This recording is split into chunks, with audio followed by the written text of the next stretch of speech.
அந்த பாசிக்குடாக்கு கடந்த முறை சென்றிருந்த பொழுது கூட அந்த பாசிக்குடா கூட மிகவும் அலட்சியம் நிறைந்து பொலித்தீன்கள் பிளாஸ்டிக் நிறைந்து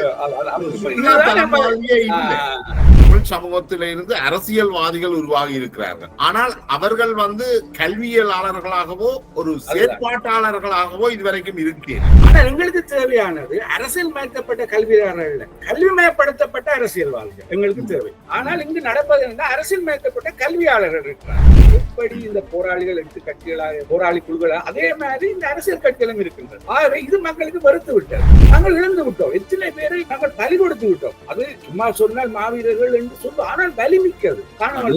நிச்சயமாக அந்த உணர்ச்சியை நாங்கள் பொருளாதார உணர்ச்சிக்காக பார்க்க நான் அடிக்கடி சொல்வதில்லை. அந்த உணர்ச்சியை நீங்கள் உங்களோட போராட காத்து நாங்கள் எல்லாம் முடிந்த கதையாக்கிட்டோம். அதே உணர்ச்சியை ஒரு பொருளாதார புரட்சிக்கு பாருங்க.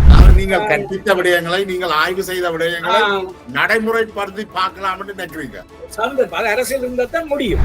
தலைமை என்றது தொடர்ந்து இன்றைக்கும் யாழ்ப்பாணத்தின் இருந்துதான் அந்த அரசியல் முடிவுகள் எடுக்கப்படுற நிலைமையத்தான் இன்றைக்கும் பாக்குறீங்களா, அல்லது அதுல ஏதாவது மாற்றம் இருக்கு? அது இங்கிருந்து அவர்கள் அப்படி பார்க்கிறார்கள். ஆனா அங்கிருப்பவர்கள் அங்கிருக்க தலைமைத்துவம் பிழை என்று பார்க்கிறார்கள். பார்த்தால் அதை மாற்றினால் நிச்சயமா ஒரு தெளிவு வரும். தேசிய மக்கள் சக்திக்கு எதிராக வைக்கப்படுற மிக பிரதானமான குற்றச்சாட்டு, எங்களுக்கு அபிவிருத்தி முக்கியம் இல்லை, எங்களுக்கு உரிமை வேணும் என்று. இப்ப நீங்கள் தேசிய மக்கள் சக்தியில ஒரு மாநகர முதல்வருக்கு போட்டி போடுறீங்க, நீங்கள் உரிமை வேண்டாம் எங்களுக்கு அபிவிருத்தி மட்டும்தான் வேணும் என்று போட்டி போடுறீங்களா? அதான் நான் சொல்வது